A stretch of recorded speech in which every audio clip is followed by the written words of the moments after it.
It's interesting because like I think for many people in law, it's always like a different. Everyone's got their own different roads that led them to getting there in practice. With me, so I studied at so I for me what happened was I was playing rugby and I got a rugby injury. I wanted to actually be an architect and then I got injured and I could see Shandi and now I'm connecting. Sorry, so I got injured and had to change my career path a bit. And law was something that was always appealing, and then it kind of became more real. And when I finished my trick, and then I studied at Varsity College in Durban North, and it offered law in partnership with the University of Free State. And so I studied my years there, my LLB there, and then I did a PLT course, the 6-month one that I did at UKZN, and then I got offered articles in 2018 here at Daily Morris Fuller Attorneys, and then from there it's just been it's been quite an experience because I learned quite a lot about the profession and the people inside it and just the growth in it. So but that's been like my road and how I got to this position. And then for all these years, and then I got admitted in last year, and and that's just how I got my way to practice. Cool. And then you said, how many years have you been practicing? So because I started in 2018 here doing like my articles and stuff, I've been practicing since 2018. So that's about plus 4 years, 4 years and some change. Perfect. Naledi, how has your journey been? I'm assuming it's probably different from his. Yes, I'd say it's a little bit different, but pretty much the same. So I didn't know what I wanted to be growing up. It changed from wanting to be a teacher to wanting to be a paramedic. I didn't really know, but what I knew is I hated science, and people told me that you can't be a paramedic if you don't do science. I grew up in a medical family, so it sort of was expected that maybe I would go that way as well. Not an option for me. I hated science. I hated biology, any of those things. So towards grade 11, I had to decide, and someone said, "Oh, you talk so much, you should be a lawyer." And that's where the seed was planted. So I started applying, and I always knew I was going to go to WITS, so I applied to WITS. I didn't apply anywhere else actually. That was in 2009. Did my full 4-year LLB at WITS. When I finished, it was a struggle getting articles. The first law firm I got my articles, I was appointed, was pretty much a conveyancing law firm. I knew I did not want to be a conveyancer. So I then turned down those articles, and I then got articles at Professionally Governed Attorneys, which was a general litigation law firm. And when I got there, they were outsourcing their criminal work, if I could put it that way. They appointed advocates, and I came in and said, I enjoy criminal, I'll take over that space. Worked for them for 2 years. It did not end well, as articles often will happen where you're not either you're not retained or you do not want to stay. Then I left after my articles, and I went into the legal insurance field, where I was working for a company similar to the Scorpions and the Lipcos, where the clients called us and then we would outsource to our attorneys, or would refer them to attorneys. And at that point, it felt like my soul was crushed, having to answer the phone and give legal advice to people who sometimes have the stupidest of questions.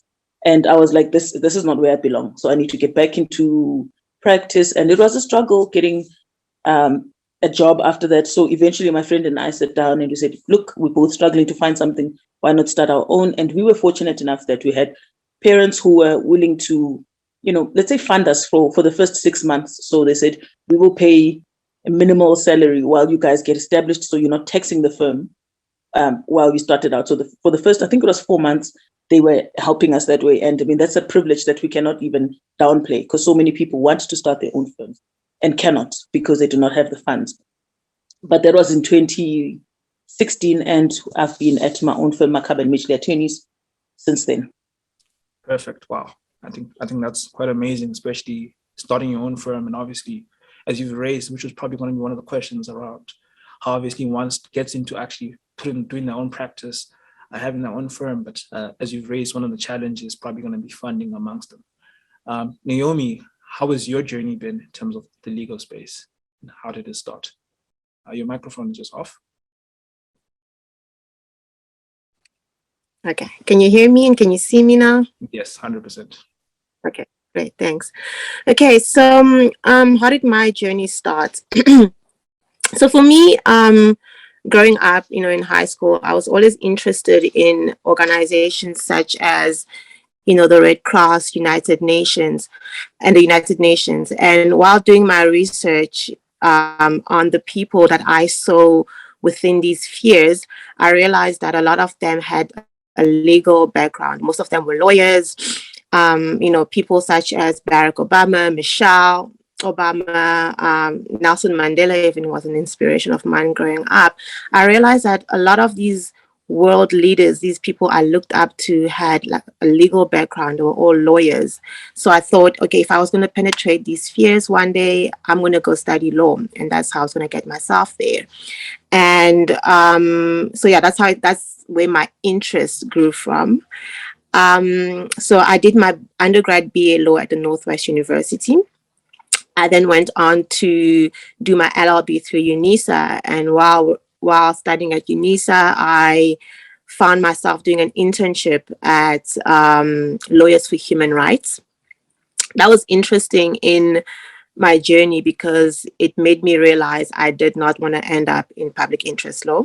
I hated it. I hated it very much. And then after I completed the internship, while pursuing my LLB, I found myself in a very small conveyancing firm in Brooklyn. So I was working while studying, and it sort of grew my interest in conveyancing. And I stayed there until I completed my LLB. Fortunately enough, I was one of those people who didn't struggle to really find articles, because by the end of my LLB journey, I had 2 offers. And then I ended up at STBB Attorneys, where I am right now. And, I've really grown into conveyancing. I've really grown to enjoy conveyancing. And it's definitely a field I see myself pursuing, although I do have other interests, but it's what I know, and it's what I want to keep on kind of growing. And I haven't made it to the UN yet, but it's still a dream. I got lost in practice, but I'm still very young. I'm still a baby lawyer, and the journey is it's so long and exciting. Yeah, well, I think the most. And I'm also I've enrolled. Yeah. No, go ahead. Oh no, I was saying I also have a very keen interest in commercial law and corporate law. So I'm enrolling for my LLM in 2023. So that's also an exciting journey I'm about to take. Perfect. Shadi, on your side, you've probably just joined us now. Obviously we didn't get an introduction of who you are, but I guess maybe to an extension to the question, how has your journey been into the legal space? But obviously you can just include that as an introduction of who you are and obviously what you do. So just give us a brief introduction of who you are, what you do, and most also how your journey has been to the legal space. Okay. My name is Shadi Motjopi. I'm a 29-year-old female, founder and director of my own law firm, Motjopi Attorneys, Conveyancers and Notaries. Founded in 2021, right before the trauma of COVID hit us. How am I finding the space so far? Honestly, with me, I'm very.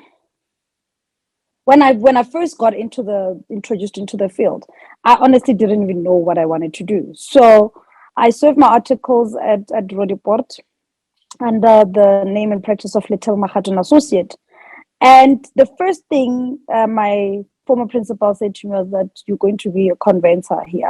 There's a lot of conveyancing matters that I want you to do. And I thought, what is that? It was my second time hearing about it. First time I heard at law school, there was some very beautiful lady that just kept talking about it.